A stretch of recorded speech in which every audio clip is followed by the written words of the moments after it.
Hi everyone, my name is Madisson Stanley. Today I will be focusing on invisible identities for the story Hand to Mouth, Living in Bootstrap America. First, I'm going to talk about the author of Living Hand to Mouth in Bootstrap America. Her name is Linda Tirado. She's an American author, a freelance photographer, as well as a political activist for impoverished communities and disabled. Her biggest project is Hand to Mouth, which is a memoir about her life working in the working class. So such as the poor, low class, as well as the middle class. She's in charge of an industry called Bootstrap Industries. Rather it not being an industry, it is a website to show what it is like to live at-will economy, meaning that you're working the front lines and the jobs that are really in demand, such as waitresses and bartenders, nurses, all of the things that should probably be getting paid more than minimum wage. She also is in charge of a website called talkpoverty.org. This website shows what living in poverty really looks like. You also hear stories from actual people within the poverty in America and what they go through on the daily.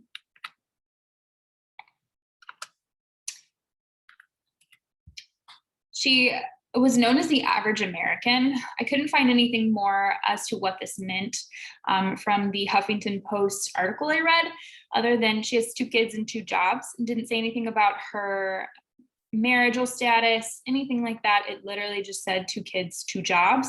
So I put that in quotation marks because I didn't really know what that meant. And I also Googled how much the average American makes. It was around $78,000, and I felt like that was a little high. Especially for, the story of her being in poverty and kind of the hardship she went through and all of the above. She also wrote a memoir as well called Why I Make Terrible Decisions or Poverty Thoughts. So this was her first published work. It was published because Huffington Post picked it up from her blog. It really shows what living in poverty looks like, as well as the decisions that poor people make that are usually questioned by the upper class in the United States. So now I'm going to talk about my summary from Hand to Mouth, Bootstrap America. So like I said earlier, it talks about Linda's story of her own struggles in poverty. It also talks about why poor people make the decisions that they do, such as why can I not get better jobs? Well, in areas where there's a lot of poverty, there's not a lot of options for jobs that don't pay minimum wage. As we find in Linda's own story, she's a waitress, 2 jobs as a waitress as well. She has 2 kids she has to support. She also can't make it to one shift because the other shift has hiring hours at a certain time, and et cetera. She also shatters America's perceived notions on what it is like to be poor in America. For instance, stereotypes on being poor in America are going to be no job, they're lazy, they don't really care. And those are all put down the drain in Linda's stories. She has 2 jobs, but both of them put together are barely making ends meet with all of her bills. And because she has 2 jobs, raises 2 kids, and as well as a wife, we learn that she's not lazy. She's quite the opposite of that. So the story first talks about her going out on her own. We learn that her downfall kind of happened when she dropped out of college. She ended up getting 2 jobs, as I said earlier, both waitressing. And then she had a car accident, which included a hit and run because the other driver did not have insurance, so they drove away. The result was Linda getting a broken jaw, ended up having no teeth and constant pain. She couldn't afford her medical bills, so the poverty started happening from there. Then later we see her childbirth that played a downfall on what was kind of going on there with bills, as well as illness and depression. Her husband was an Army veteran. He was also denied stipend due to clerical error. This caused lots of setbacks, as well as they couldn't get their food stamps at the new state they moved to, and et cetera. So the invisible identities we see throughout the story.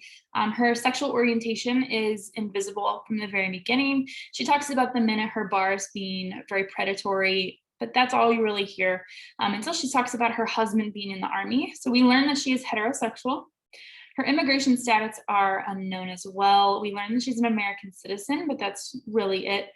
The morals, beliefs, and behaviors are also invisible identities. We see that she's a good person, but she is kind of struggling with her economic status and her beliefs as well.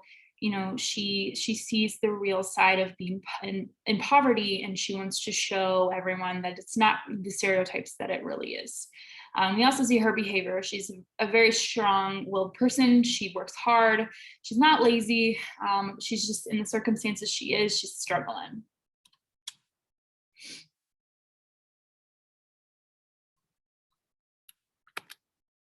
Oops. Sorry, everyone, my PowerPoint's a little slow. So I included this kind of visual of the waterline of visibility. Going to be more of an invisible identity itself. So at the top, you can see we have race, gender, skin color, and age. At the bottom, we have all of the characteristics that make up a human, and none of them you can see just from the outside looking in. I thought this was a pretty good visual to show what an invisible identity is. So then I touch on her visible identities just to give you kind of a basis on the difference. She's white, which is the dominant group. She focuses on, you know, all things that she doesn't have, but at the same time, she does have white privilege, which gives her a lot more than other people in the United States have. She is female. She is a younger woman, and her interest convergence. It isn't really prevalent because she is part of the low, you know, income status. But like I said, she is white, so that kind of helps her out there. Raw reporting offers solidity for people experiencing poverty. One of the issues, though, that she cautions is poverty is a potential outcome for all of us.